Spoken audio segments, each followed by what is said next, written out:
जय शिवराय मित्रांनो, आज आपण ट्रक ड्रायव्हर वर आयशर या गाडीवर ड्रायव्हर असलेले त्यांचा प्रवास जाणून घेणार आहोत. तर आता आपण सुरुवात करूया. नमस्कार साहेब. नमस्कार. तुमचं नाव सांगा. राजेंद्र पाटील. गाव कोणतं? पाणी. तुम्हाला ट्रक ड्रायव्हर बनण्याची प्रेरणा कशामुळे मिळाली? सुरुवातीपासून आवड होती ड्रायव्हिंगची. आवड होती काय? त्यामुळे ड्रायव्हिंग क्षेत्रात तुमची सुरुवात कशी झाली?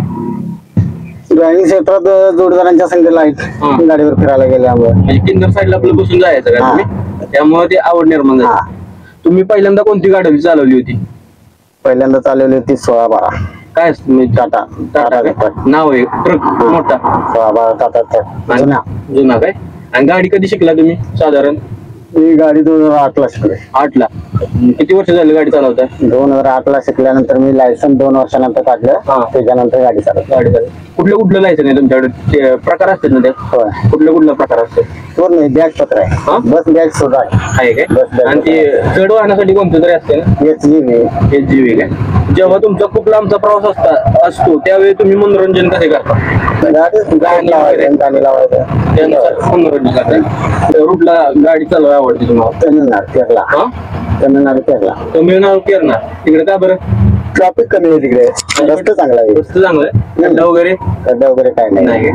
त्रास काय नाही. पोलिसांचा त्रास नाही. पोलीस पण नसते? भारी.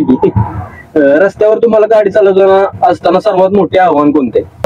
ट्रॅफिक काय? ट्रॅफिक असलं की कंटाळून जाते ना माणूस. जरा वैताग. ठीक. ड्रायव्हिंग करताना तुम्हाला कधी ऍक्सिडेंटचा अनुभव आला आहे का? आला की. मग तुम्ही त्याला ते कसे हाताळले? झाल्यानंतर थांबून इकडे तिकडे केल्यानंतर ट्रॅफिक जाम झाले. होय काय? पोलीस गाडी आली परत. कसं झाला होता ऍक्सिडेंट? म्हणजे काय विषय झाला? अचानक गाड्या थांबल्या होत्या आम्हाला सगळ्या. होय काय? तुम्ही मदत वगैरे केली का? केलते. तुम्ही सुरू केल्यापासून ड्रायव्हिंग ते आतापर्यंत कसा बदल झालाय? तुमच्या काळात तुम्ही जेव्हा 2008ला चालू सुरुवातीला रस्ते होते सिंगल. थोडा रस्ता डबल होता. त्याच्या आधी सिंगल होता. त्याच्यानंतर आता हा प्रत्येक स्टेटला डबल चालू झाले. तेव्हा मग ताप होत असेल थोडासा लगेच? अंतर कव्हर होत नव्हतं. अंतर कव्हर. आता आम्ही दिवसाला 400 किलोमीटर जातो त्यावेळी 200 किलोमीटर जायचं. 200 किलोमीटर जात आहे तेव्हा कमी थोडस कमी होत. इलेक्ट्रिकल गाडी निघाल्यात परत ऑटोमॅटिक. तर तुमचं ते काम करू शकतील काय असं वाटतंय का तुम्हाला? काम करणार पण त्या ड्रायव्हर त्या ह्याला पाहिजे त्याला. अनुभवी ड्रायव्हर. पण मशीन अनुभवी ड्रायव्हरचं काम नाही. ते ऑटोमॅटिकच काय गाडी चालतात. मग ते असले गाड्या चालू शकत तेच नाही चालू शकत. तुम्हाला अनुभवी ड्रायव्हर असेल तेच ती गाडी चालू शकते. ट्रक ड्रायव्हर या क्षेत्रात जो कोणी येण्याचा विचार करत आहे त्यांच्यासाठी तुमचा सल्ला काय असेल? क्षेत्र काय वाईट नाही. नोकरदारापेक्षा 1 नंबर नोकरी आहे. काम आहे आपलं. बंधन नाही. आपला स्वतःचा राजा माणूस राहतो. राजा माणूस.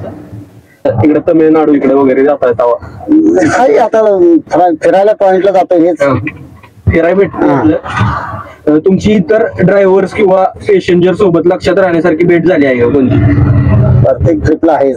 कोण नाही कोण आता रेग्युलर चालत असल्यामुळे एक दोन कोण नाही कोण संघ भेटले बोलणे थांबले. ट्रक ड्रायव्हर बद्दल लोकांचा गैरसमज काय आहे? काय ट्रक ड्रायव्हर व्यसनारी नसतात हे असतात एवढाच गैरसमज आहे. त्याच्यात सगळी त्या मार्गात नसतात. बरोबर. ते कसं ठराविक करतात पण त्यांच्यामुळे सगळ्याच नाही. बरोबर. म्हणजे कसं एक जण करत असलं ट्रक ड्रायव्हर रस्त्यावर एकमेकांना कसा आधार देतात? म्हणजे आता तुम्हाला अजून एक ट्रक ड्रायव्हर किंवा त्याचं काहीतरी झालं तर मग कसा तुम्ही आधार देताय? माणूस की नातं थांबलं पाहिजे ना. शेवटी आपण आपल्या भागातली गाडी ओळखूनच थांबलं पाहिजे. कसं काय झालं विचार थांबवली असलेली गाडी थांबून काय झाले बघून बघायचं. त्याला आपल्याकडे निघत असले मदत काय लागत असलं द्यायचं. धन्यवाद साहेब माहिती दिल्याबद्दल. थँक्यू.